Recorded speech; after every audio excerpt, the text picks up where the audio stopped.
computer. Hello. Chapter 4, The Science of Getting Rich. Here we go, people. I'm Lisa Marie. Thank you for being here. Thank you for watching, whether you're here live or the replay. Leave a comment so I can thank you for being here. I know that you watched. I've been doing the series, The Science of Getting Rich, again. Mostly for my own benefit, just because I've gained so much by going through this book over and over and over again. And I just want to bring that to you and share all the wisdom this book brings. So today is chapter 4. Now, when I was first presented this book, it was given to me as a gift by my mentor, and actually, I don't believe he said it then, but I didn't hear it. I learned this after the fact. You are to read chapters 4, 14, and 7 first, before the rest of the book. In that order, 4, 14, and 7, and then read the rest of the book. Okay? And this is not a book that can be read just one time. This book needs to be picked apart per chapter. And the principles, not just studied, learned, and lived by. So I think it's exciting. So I'm going to start with chapter 4 by reading, and then I will stop here and there and say a few thoughts or whatever. If you think of thoughts as I'm reading or have questions or comments, please jot them down in the comments, and I will respond to them. Okay. The first principle in The Science of Getting Rich. Thought is the only power which can produce tangible riches from the formless substance. The stuff from which all things are made is a substance which thinks, and a thought of form in the substance produces the form. Original substance moves according to its thoughts. Every form and process you see in nature is the visible expression of a thought in original substance. As the formless stuff thinks of a form, it takes that form. As it thinks of a motion, it makes that motion. That is the way all things were created. Now, a lot of people don't really understand this part. Original substance. Okay, formless substance. Okay, this is what they are referring to is your creator. Whether it doesn't matter what religion you are, your creator could be God, could be Buddha, could be the Allah, whatever it is, it doesn't matter. Your creator. Think of the substance as that. Okay, that might help understand this book a little better. Okay, we live in a thought world, which is part of a thought universe, the thought of a moving universe extended throughout formless substance, and the thinking stuff moving according to that thought took the form of systems and planets and maintains that form. Thinking substance takes the form of its thought and moves according to the thought. Holding the idea of a circling system of suns and worlds, it takes the form of these bodies and moves them as it thinks. Thinking the form of a slow-growing oak tree, it moves accordingly and produces a tree, though centuries may be required to do the work. In creating the formless seems to move according to the lines of motion it has established. The thought of an oak tree does not cause the instant formation of a full-grown tree, but it does start in motion the forces which will produce the tree along established lines of growth. Every thought of form held in thinking substance causes the creation of the form, but always, or at least generally, along lines of growth and action already established. The thought of a house of a certain construction, if it were impressed upon formless substance, might not cause the instant formation of the house, but it would cause the turning of creative energies already working in trade and commerce into such channels as to result in the speedy building of the house. And if there were no existing channels through which the creative energy could work, then the house would be formed directly from primal substance without waiting for the slow processes of the organic and inorganic world. No thought of form can be impressed upon original substance without causing the creation of the form. Man is a thinking center and can originate thought. All the forms that man fashions with his hands must first exist in his thought. He cannot shape a thing until he has thought that thing. And so far, man has confined his efforts wholly to the work of his hands. He has applied manual labor to the world of forms, seeking to change or modify those already existing. He has never thought of trying to cause the creation of new forms by impressing his thoughts upon formless substance. When man has a thought form, he takes material from the forms of nature and makes an image of the form which is in his mind. He has so far made little or no effort to cooperate with formless intelligence to work with the Father. He has not dreamed that he can do what he sees the Father doing. Man reshapes and modifies existing forms by manual labor. He has given no attention to the question whether he may not produce things by formless substance by communicating his thoughts to it. We propose to prove that he may do so. To prove that any man or woman may do so, and to show how, as our first step, we must lay down three fundamental propositions. First, we assert that there is one original formless stuff or substance from which all things are made. All the seemingly many elements are but different presentations of one element. All the many forms found in organic and inorganic nature are but different shapes made from the same stuff. And this stuff is thinking stuff. A thought held in it produces the form of the thought. Thought in the thinking substance produces shapes. Man is a thinking center capable of original thought. If man can communicate his thought to original thinking substance, he can cause the creation or formation of the thing he thinks about. Okay, to summarize this, there is a thinking stuff from which all things are made, and which in its original state permeates, penetrates, and fills the inner spaces of the universe. A thought in the substance produces the thing that is imaged by the thought. Man can form things in his thought, and by impressing his thought upon formless substance, can cause the thing he thinks about to be created. It may be asked if I can prove these statements, and without going into details, I answered that I can do so, both by logic and experience. Reasoning back from the phenomena of form and thought, I come to one original thinking substance. And reasoning forward from this thinking substance, I come to man's power to cause the formation of the thing he thinks about.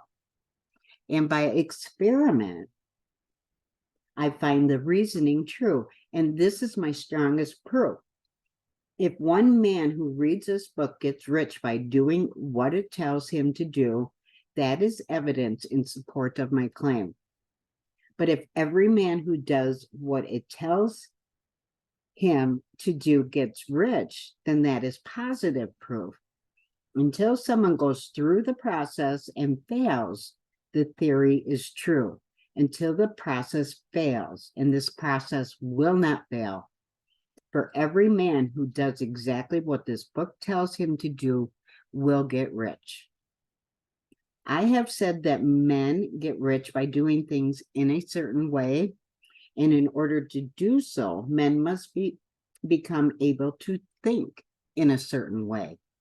A man's way of doing things is a direct result of the way he thinks about things.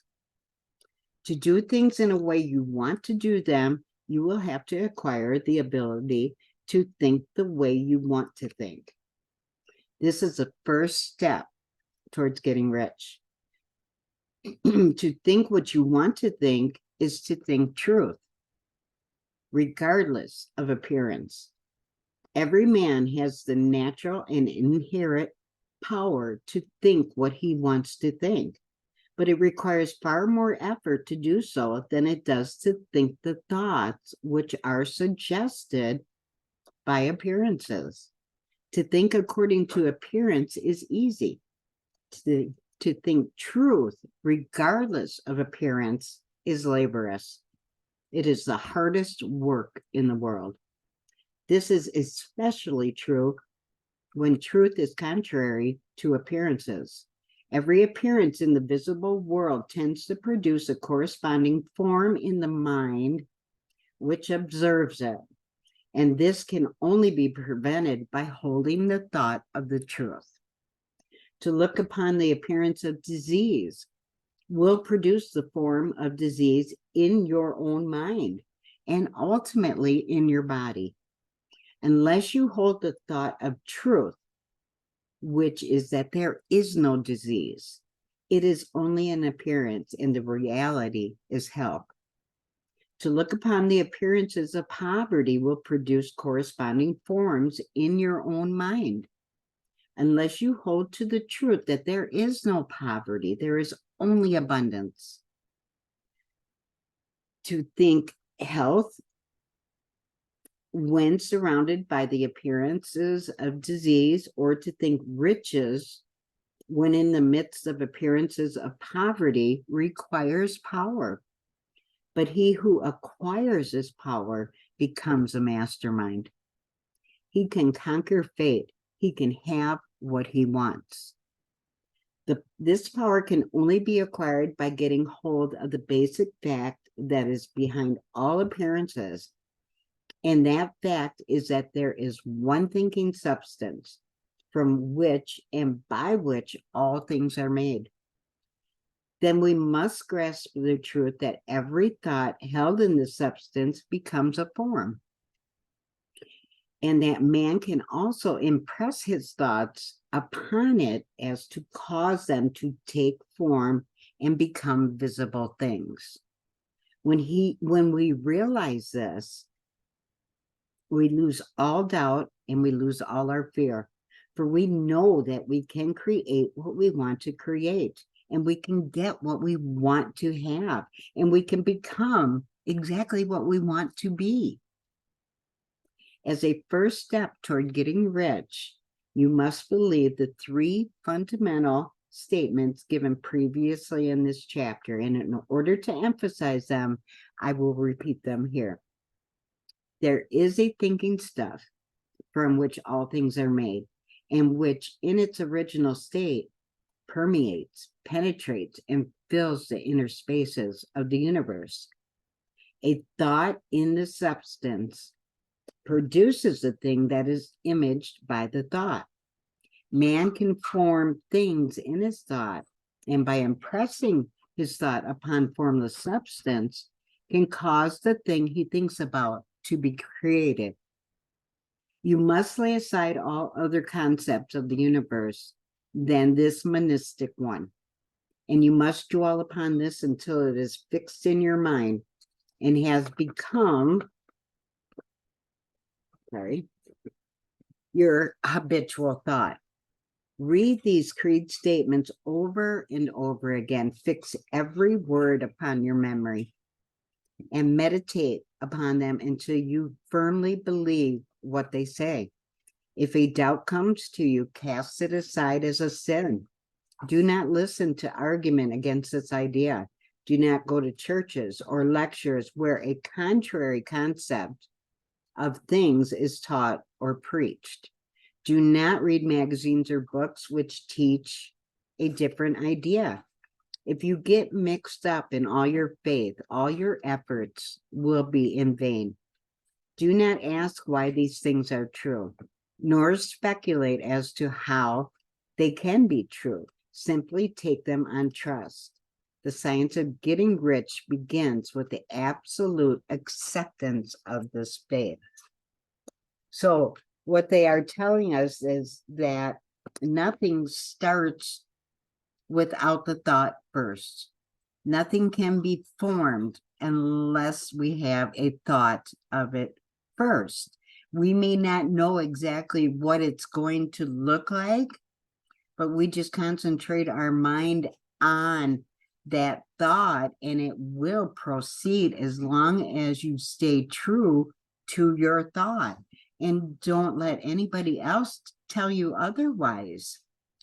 Most of the things that we believe when going through our life has come from other people. Other people's opinions end up forming exactly what our thoughts are. You don't have to do that. You can choose however you want to think. So if you are desperate to become rich, then follow this book. If you don't know what ideas to have in your mind, follow this book. There is not one man alive, dead, or in previous history. This book was written in 1910. There is not a man or woman that has followed this book step by step and has not become rich in his own right.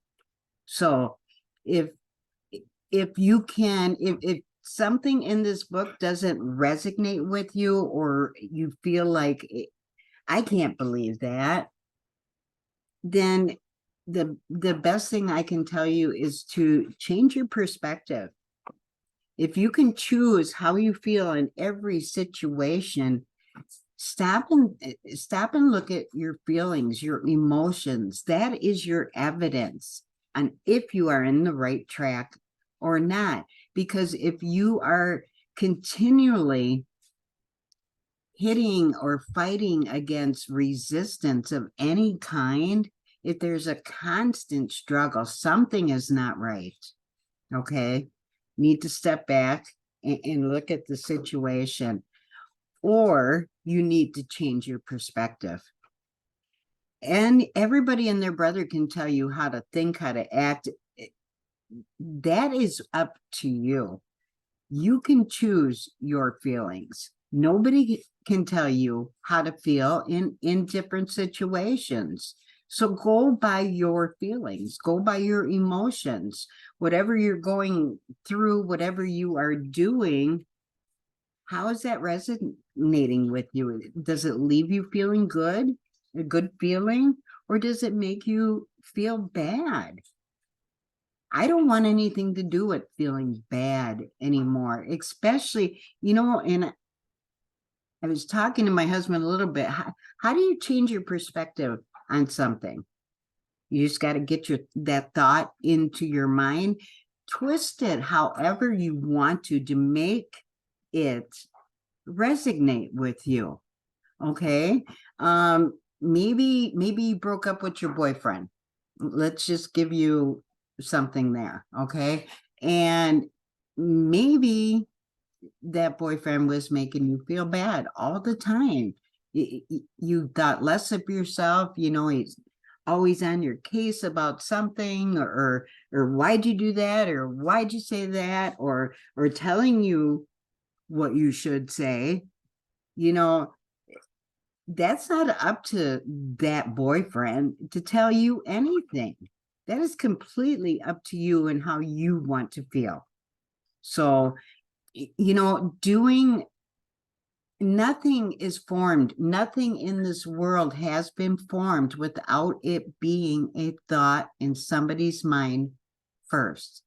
Same thing like the formless substance, our creator, whoever, your creator is. Everything starts with a thought. And as long as you hold that thought, the universe is going to be pushing that right towards you. It's going to manifest right on your lap. But as soon as you start doubting yourself, or you lose your faith, or you think that you're wrong, it's like all that work is for naught. So hold true to what you want to believe, and don't let anybody tell you anything different. They have no right to do that. They don't. What do you want? Hold that in your thought and concentrate on nothing else. Now, I said it does start with thought. Okay. Man is so conditioned that whatever that thought starts out to be, he believes he has to finish it with manual labor. He has to construct everything with his hands. And that just is not true. But we have been conditioned to think that. You know what I mean?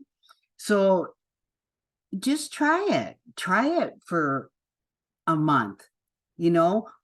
Figure out what your values are, how you want to live your life, etch them in stone, and don't let anybody tell you anything other than what you are thinking, and just go with that. It's laborious. It's a lot harder work to think instead of the manual labor. It is very difficult. It's harder work than actually physically working with your hands. So just try it. I think it's really cool. And if you can choose how your future is just by your thoughts, then why would you not try that? This book is amazing. Look at how tiny it is. There are 17 chapters, but they are so short. They're like a page and a half, 2 pages each. This book is only 59 pages. Seriously. And we give this book away completely free. Okay. If you're on YouTube and watching this, the link to the PDF book is in the description. If you're watching on Facebook, I will leave the link in the comments, and you can have your free copy. Once you read this book and you come back to me and tell me if anything has changed in your life. Okay. And I have more to go with this too. We just completed a full masterminds on this book, where my mentor, he's the one that originally started gifting this book, and he made it possible for me to be able to gift it too, without wanting anything in return. I just want people to do and be the best that they can be. And I believe it all starts with this book. Okay. Master the principles in this chapter, and then make sure that you are living by those principles. Your whole world is going to start changing for the better. I promise. All right. Thank you so much for watching, if you did, and have a great evening. I'm out of here next week, chapter 5. All right. I'm out of here. Bye.